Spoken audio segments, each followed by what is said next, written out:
तो आप चलते हैं आगे के वचनों की ओर। 15वें वचन से लेकर के मैं चाहूंगा आप इसको 23वें वचन तक पढ़ लीजिए।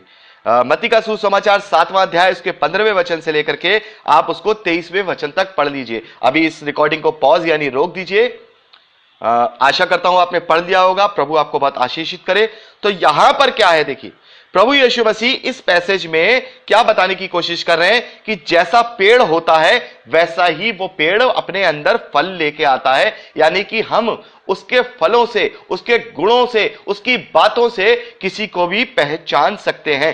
और यहां पर जो पहला वचन है, प्रभु यीशु मसीह कह रहे हैं झूठे भविष्यद्वक्ताओं से सावधान रहो, जो भेड़ों के भेष में तुम्हारे पास आते हैं परंतु असल में वो फाड़ने वाले भेड़िए हैं।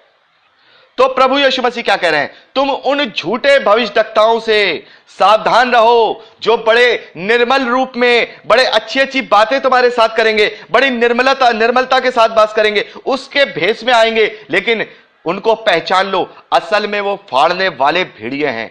यीशु मसीह कहते हैं उनके फलों से तुम उन्हें पहचान लोगे। क्या लोग झाड़ियों से अंगूर या ऊंट कटारों से अंजीर तोड़ते हैं?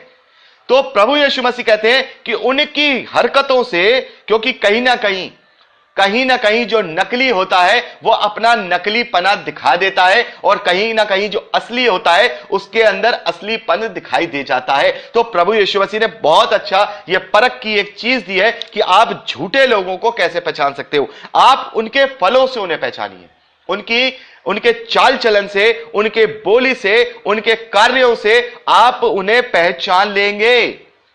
आप उन्हें पहचान लेंगे। देखिए, जरूरत से ज्यादा जो मीठा हो, जरूरत से ज्यादा कहते हैं ना, अगर हम चाय पी रहे हैं या कॉफी पी रहे हैं उसमें हम चाहते हैं कोई मीठा डाले, लेकिन मीठा भी कितना, जो हमारे टंग को या हमारे मुंह को स्वाद लगे। लेकिन उसके अंदर अगर हम 4 चम्मच चीनी को डाल देंगे, 4 चम्मच शक्कर को डाल देंगे, शुगर को डाल देंगे, तो क्या होगा? क्या वो हम पी पाएंगे? ज्यादा मीठा भी क्या होता है, उल्टी आने का सबक बनता है। यानी अगर ज्यादा मीठा हो जाएगा तो हमें उल्टी आने लगेगी, लेकिन हमें उतना ही मीठा चाहिए जितनी जरूरत है। और अगर उसमें चीनी बिल्कुल ही नहीं होगी तो क्या होगा? हम उस चाय या कॉफी को नहीं पी पाएंगे और बिल्कुल वो हमें बुरी लगेगी, हमें पीने की इच्छा नहीं करेगी। तो अगर बहुत ज्यादा जो मीठी बातें करता है, बहुत ज्यादा, जरूरत से ज्यादा, मतलब मीठा तो होता है, एक इंसान मीठा होता है, लेकिन एक मीठा ऐसा होता है जो मतलब अगर वो शौक की बात भी कर रहा तो बड़े स्माइल के साथ, बड़े प्रेम के साथ वो मतलब कोशिश करता है कि मैं अपने आप को कोशिश करता है कि लोग मुझे देखें तो ये बड़ा आनंदित है। अपने आनंद को वो फिजिकली रूप से दूसरों पर प्रकट करने की कोशिश करता है। तो वो ऐसे व्यक्ति को आप देखिए, पहचानिएगा, जो ज्यादा धोखेबाज होता है वो बहुत ज्यादा, और मतलब मैं आपसे सबके विषय में नहीं कह रहा हूं, लेकिन ये आपका आत्मा पहचान लेगा उसके फलों से, कि आपको पहचानना पड़ेगा ये किस प्रकार का फल अपने अंदर लेके आ रहा है। क्या ये बहुत जरूरत से ज्यादा मीठा तो नहीं है? जरूरत से ज्यादा मीठा होना भी सेहत के लिए हानिकारक होता है। तो इसलिए अगर आपको बैलेंस चीज चाहिए, आपको ना ज्यादा मीठा चाहिए ना ज्यादा कड़वा चाहिए, जो जैसे पृथ्वी के नमक के विषय में कहा कि नमकीन होना चाहिए। ज्यादा होगा तो भी क्या हो जाएगा? खाना बिगड़ जाएगा। कम होगा तो स्वाद नहीं होगा। तो इसी प्रकार से प्रभु यीशु मसीह कह रहे हैं कि आप उनके फलों से पहचान लेंगे, क्योंकि अच्छा पेड़, यहां पे प्रभु यीशु मसीह कहते हैं अच्छा पेड़ अच्छा फल लाता है और निकम्मा पेड़ बुरा फल लाता है। अच्छा पेड़ बुरा फल नहीं ला सकता और ना निकम्मा पेड़ अच्छा फल ला सकता है। जो पेड़ अच्छा फल नहीं लाता वह काटा और आग में डाला जाता है, और इस प्रकार उनके फलों से तुम पहचान लोगे। तो प्रभु यीशु मसीह कहते हैं कि तुम उनके फलों से, उनकी हरकतों से, उनके कार्यों से, उनकी बातों से, उनके चाल चलन से, उनके स्वभाव से और तुम उनके व्यवहार से तुम उन्हें पहचान लोगे कि ये झूठे लोग हैं या सच्चे लोग हैं। और यह बात उन झूठे भविष्यवक्ताओं के विषय में ही प्रभु यीशु मसीह कह रहे हैं कि जो भेड़ों के भेष में भेड़िए हैं। बहुत ज्यादा, भेड़ तो फिर भी सीधी है, वो तो ऑटो इतने सीधे हैं कि ऐसा लगता है कि भेड़ों के सामने भी ये भेड़ बहुत ज्यादा सीधी है। आप समझने के लिए कोशिश करिए, मतलब भेड़ तो सीधी होती है, जो भेड़ होती है वो सीधी होती है, लेकिन उन भेड़ों में भी एक भेड़ ऐसी है जो बिल्कुल ही ऐसा लगता है तो उन भेड़ों के आगे भी बहुत सीधी है। ये भेड़ें इससे ज्यादा चला के, तब आप समझ जाइए कि ये तो जरूरत से ज्यादा अपने आप को भेड़ बनने की कोशिश कर रहा है। तो उसका मतलब ये इसके अंदर से कुछ ना कुछ बात है। ये ज्यादा नम्र नहीं होना चाहिए, इतना भी नम्र नहीं, कितनी ज्यादा नम्रता आदमी, मनुष्य के अंदर मनुष्यता भी हल्की फुल्की दिखाई देनी चाहिए, तब वो लगता है कि हाँ ये वाकई में पवित्र आत्मा के अधीन है। क्योंकि जो झूठा होता है वो बहुत ज्यादा चिकनी चुपड़ी बातें करता है। तो प्रभु यीशु मसीह कह रहे हैं कि झूठे भविष्यवक्ताओं से सावधान रहो, उन्हें पहचान लो। जो भेड़ों के भेष में वो जो भेड़िए हैं उनके फलों से तुम पहचान लोगे, क्योंकि झाड़ियों से ना तो अंगूर और ना ही ऊंट कटारों से अंजीर मिलते हैं। अच्छा पेड़ अच्छा फल लाता है, बुरा और निकम्मा पेड़ निकम्मा फल लाता है। तो जो ऐसे निकम्मे पेड़ होंगे, जो ऐसे निकम्मे जो अच्छा फल नहीं लाएंगे, उनको काट दिया जाएगा और गंधक की झील में डाल दिया जाएगा। इसलिए प्रभु यीशु मसीह 20वें वचन में कहते हैं, इस प्रकार तुम उनके फलों से उन्हें पहचान लोगे, क्योंकि आत्मा तुम्हारे साथ है। तुम्हें और मुझे भी पवित्र आत्मा के द्वारा परख का आत्मा दिया गया है। अब देखते हैं 21वें वचन में। 21वें वचन में प्रभु यीशु मसीह कहते हैं, जो मुझे हे प्रभु कहता है, उनमें से हर एक स्वर्ग के राज में प्रवेश नहीं करेगा, परंतु वही जो मेरे स्वर्गीय पिता की इच्छा पर चलता है।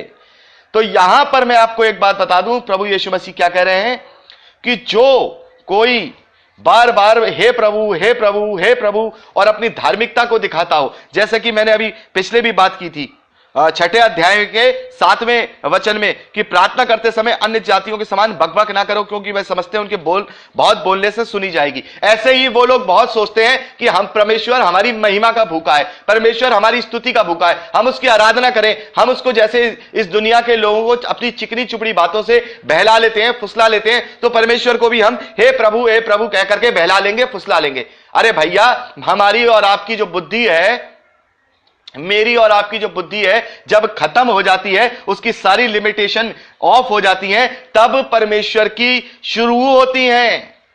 हम किसके साथ अपना बिहेवियर कर रहे हैं, किसको हम बनाने की कोशिश कर रहे हैं, वो परमेश्वर जिसने हमें बनाया है, हम कैसे उसको हे प्रभु कह करके क्या कर रहे हैं, उसको नहीं, हम दुनिया के लोगों को यह दिखाने की कोशिश कर रहे हैं कि देखो हम कितने बड़े धर्मी हैं।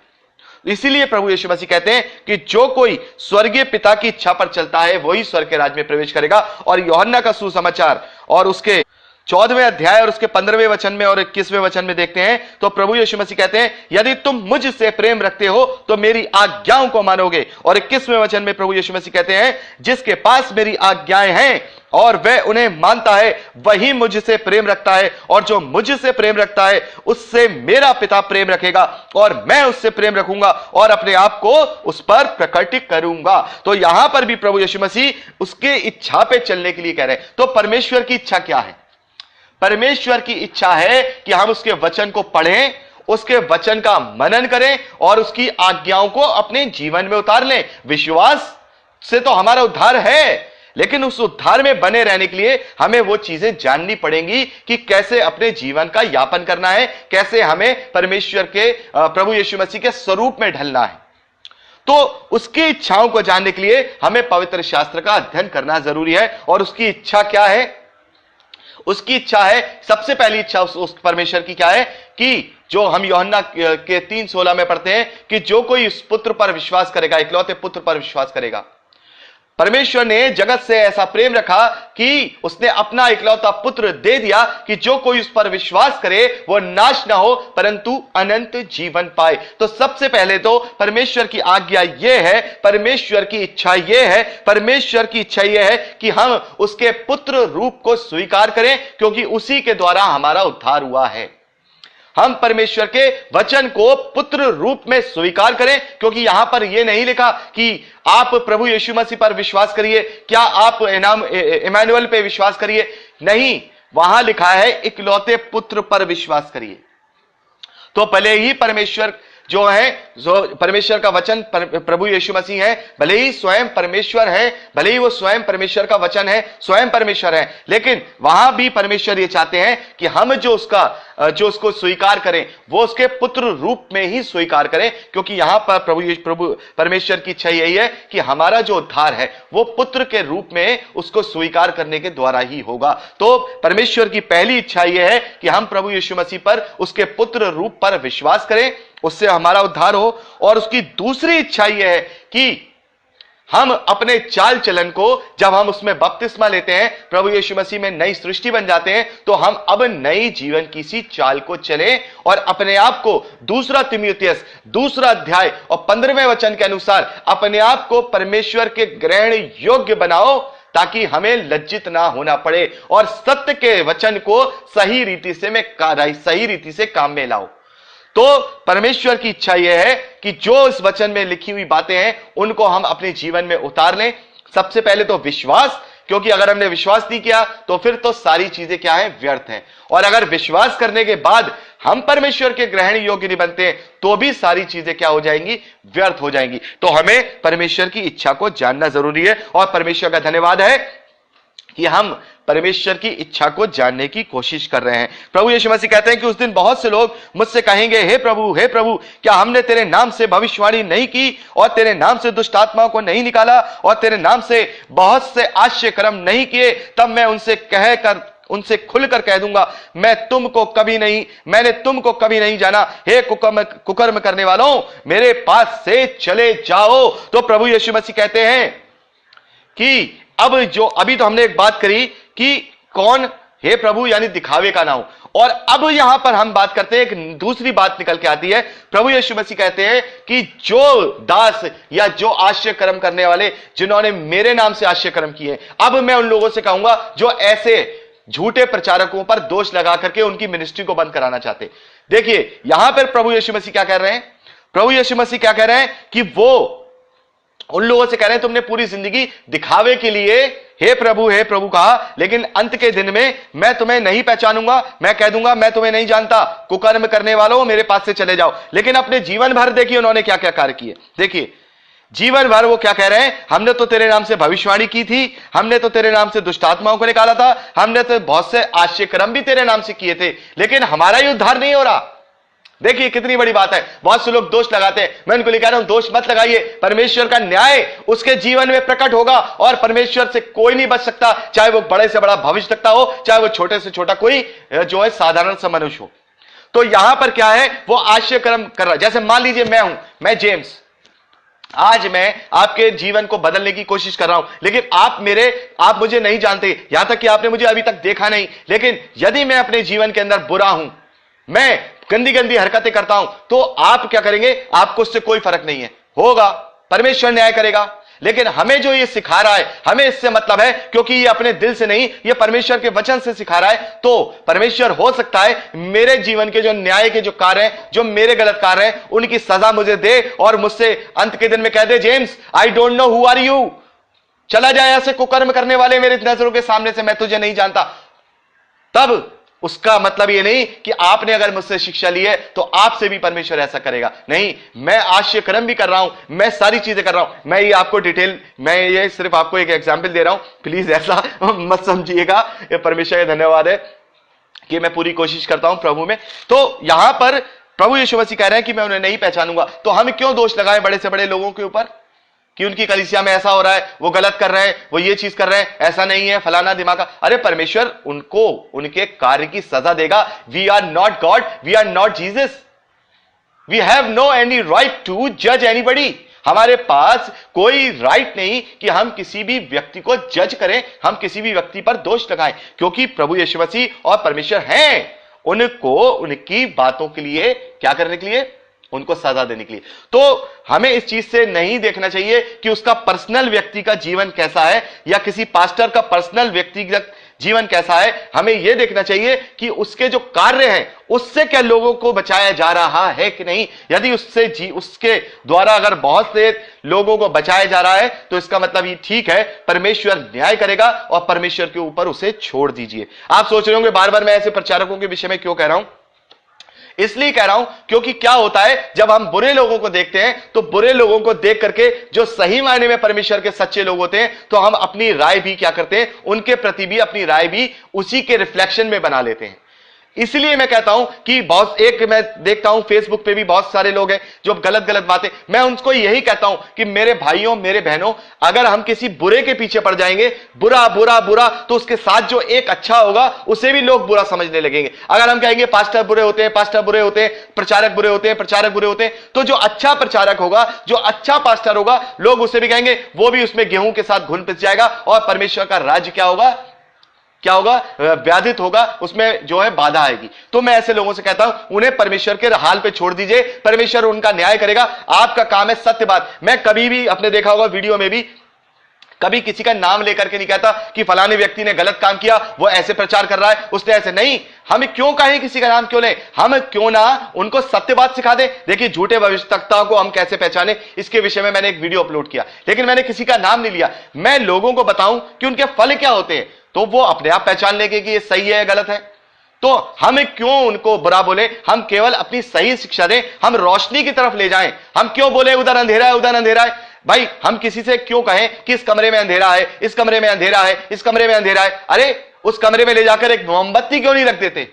देखिए आप मेरी बात को समझिए, हम क्यों कह रहे हैं कि वो गलत है, वो गलत है, वो गलत है। हम उन लोगों को सही बात क्यों नहीं समझा देते, यही मेरा मकसद है। हम ये कहते रहे कि फला कमरे के अंदर बहुत अंधेरा है, भाई उस कमरे के अंदर बहुत अंधेरा है, वहां मत जाओ, उस कमरे के अंदर बहुत अंधेरा है, वहां मत जाओ। लेकिन मैं कहूं ठीक है, उस कमरे में अंधेरा है, मैं तुम्हारे साथ रोशनी लेके चल रहा हूं, आओ उस कमरे को भी मैं रोशन कर देता हूं।